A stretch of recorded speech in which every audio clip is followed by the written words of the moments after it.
वाले हैं क्या, वायरल गैस्ट्रोएंटेराइटिस। तो बेसिकली वायरल गैस्ट्रोएंटेराइटिस हमारा स्टमक फ्लू है, कॉमन वर्ड, सेल्फ लिमिटिंग होता है जैसे कि सारे वायरसेस होते हैं। फिर इसमें क्या होता है, इंटेस्टाइनल इन्फेक्शन है ये, and it is associated with what, watery diarrhoea, stomach cramps, nausea, vomiting, fever, diarrhoea, cramps और नोशिया, वॉमिटिंग, फीवर वगैरह। ठीक है, तो इसमें हमारा एक इम्पॉर्टेंट टेबल है कि वायरसेस कॉजिंग गैस्ट्रोएंटेराइटिस। तो इसमें हमारा होता है रोटा वायरस। रोटा वायरस कौन सा होता है हमारा, सेगमेंटेड डबल स्ट्रैंडेड आरएनए। कौन सा, सेगमेंटेड डबल स्ट्रैंडेड आरएनए होता है। ठीक है, और एक ग्रुप, दो ग्रुप्स होते हैं इसके, ग्रुप ए और ग्रुप बी। ग्रुप ए जो है वो तो होगा हमारा most common cause of severe endemic diarrhoeal illness in children, और ग्रुप बी में सिर्फ चाइना वायरस रिलेटेड है। तो हमारा तो ग्रुप ए है जो कि बच्चों में कॉज कर रहा है डायरियल इलनेस। फिर होता है खलीसी वायरस। खलीसी वायरस में आ गए हमारे दो, नोरो वायरस और सैपो वायरस। तो नोरो वायरस, सैपो वायरस दोनों क्या है, सिंगल स्ट्रैंडेड आरएनए है। तो नोरो वायरस तो वही बच्चों में भी बड़ों में भी सब में डायरियल इलनेस और वॉमिटिंग कॉज करेगा।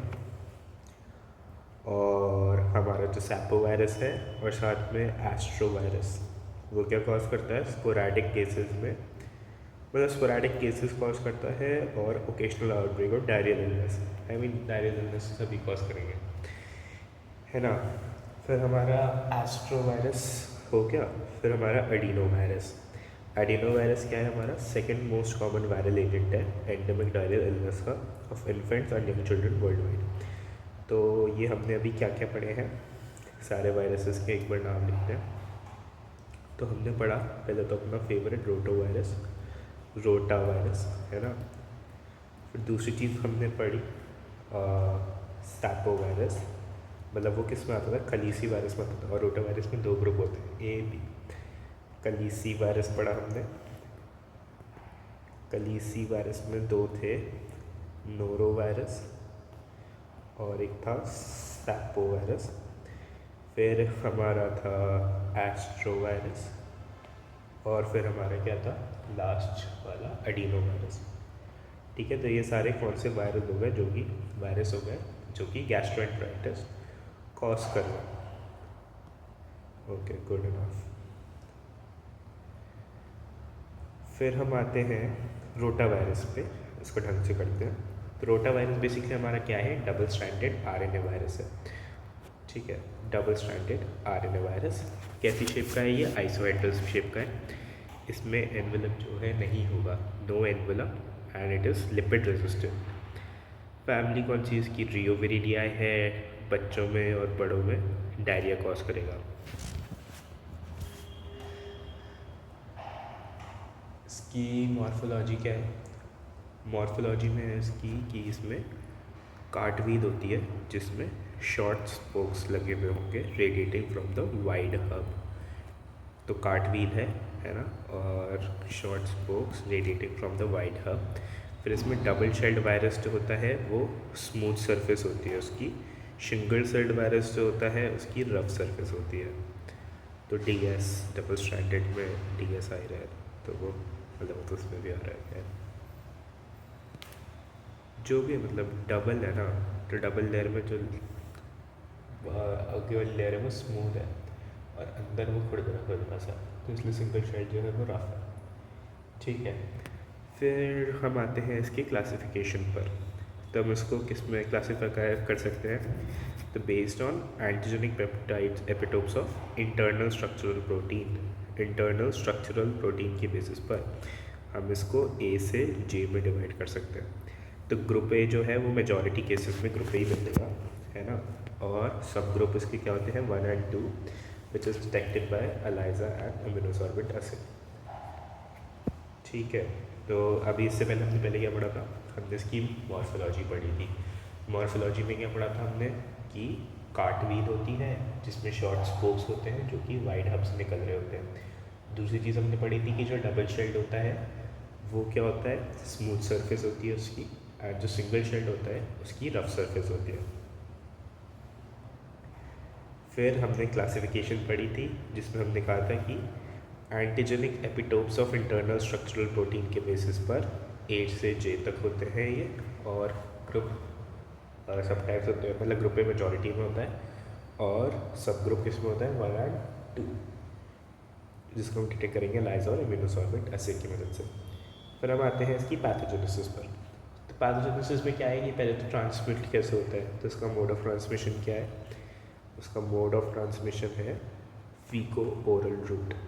फीको ओरल रूट यानी फिशीज़ में इसको मिलेगा और ये गंदे हाथों से खाना खाया तो वो हमारे पेट वगैरह में फैल गया, तो फीको ओरल रूट इसका ट्रांसमिशन है। फिर इसका वो क्या है, कैसे कैसे आ रहा है। अब हमारा ये छोटा सा वायरस जो है हमारी एंट्रोसाइट्स में आया, हमारी इंटेस्टाइन की सेल्स में आया, मेच्योर एंट्रोसाइट है ना, और उसने क्या किया, जाके जो स्मॉल इंटेस्टाइन थी, स्मॉल इंटेस्टाइन में जो अपर और मिडल पार्ट था विलाइस का, उसको उसने ख़त्म कर दिया।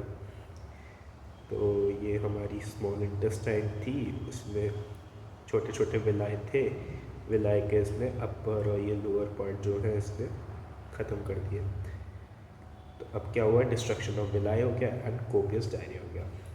तो क्या थी पैथोजेनेसिस, फीको ओरल रूट से वायरस आया था, उसने क्या किया, वो स्मॉल इंटेस्टाइन में घुसा और वहाँ पे जो अपर एंड लोअर मिडिल पार्ट था विलायस का, उसने वो ख़त्म कर दिया, विलायस भी डिस्ट्रक्ट कर दिया और इस वजह से क्या हुआ, डायरिया हो गया। अब इसमें मिल्क इंटॉलरेंस भी हो जाती है वायरल वाले एंड उसमें, क्यों होती है, क्योंकि जो हेल्दी एंट्रोसाइट्स होते हैं ना वो क्या सिक्रीट करते थे, लैक्टेज। अब एंट्रोसाइट्स तो हमारी ख़राब हो गई, उनकी विलाय तो हमें डिस्ट्रक्ट करा दी, तो इन्फेक्टेड एंट्रोसाइट जो है लैक्टेज नहीं बना पाएंगे और इस वजह से क्या हो जाएगी, मिल्क इंटॉलरेंस हो जाएगी, क्योंकि मिल्क को डाइजेस्ट करने वाला एंजाइम हमारे पास है ही नहीं।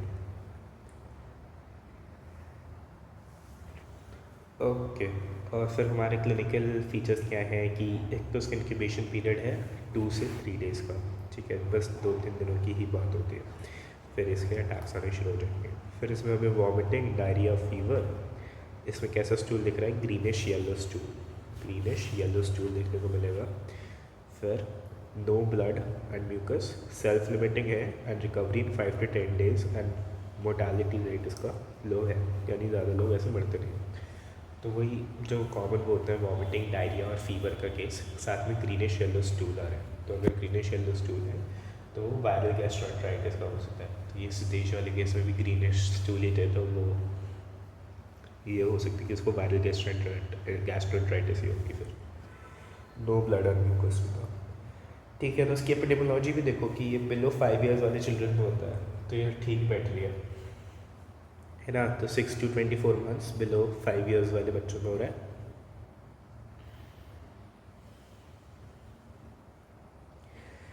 फर्स्ट एक्सपोजर में एंटीबॉडीज़ बन जाती हैं और सब क्लिनिकल मॉडरेट और इंक्रीजिंगली प्रेवलेंट है डेवलप्ड कंट्रीज़ में with childhood immunisation policy.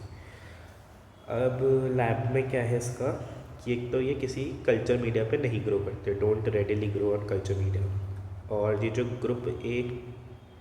Group A human rotavirus है that is cultured by pre treating cell culture. अगर हमें ग्रुप ए वाला ह्यूमन रोटा वायरस उगाना है तो हम कहाँ उगाएंगे, हम उसको सेल कल्चर में उगाएंगे, जिसको हम ऑलरेडी हमने उसमें क्या डाला है, ट्रिप्सिन डाला है और साथ में rolling of tissue culture. Okay,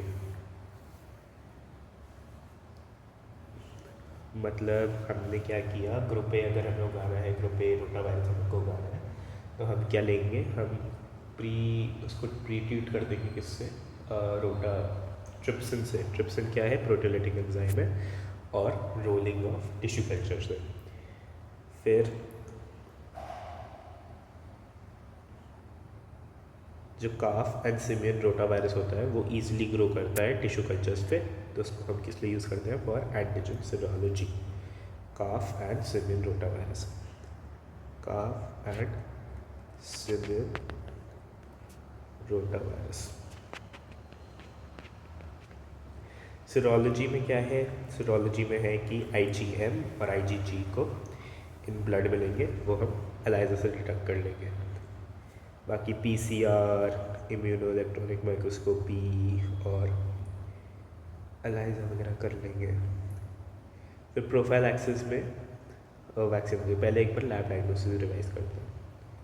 तो लैब डायग्नोसिस में हमने क्या क्या पढ़ा इसमें? हाँ, तो लैब डायग्नोसिस में हमने इसमें पढ़ा था कि ये इतनी आसानी से तो नहीं उगती, तो कैनॉट बी ग्रोन ईजिली, है ना। लैब डायग्नोसिस में हमने क्या पढ़ा था कि इसको हम ऐसे आसानी से तो उगा सकते नहीं हैं, कैनॉट बी ग्रोन ईजिली। तो इसलिए हम क्या करते हैं, हम इसमें कौन सा वो यूज़ करते हैं? हाँ, एक तो अगर हमें इसको उगाना है तो हम क्या करेंगे, प्री सेल कल्चर ही लेंगे, cell culture which is pre treated with trypsin, और साथ में रोलिंग ऑफ टिश्यू कल्चर।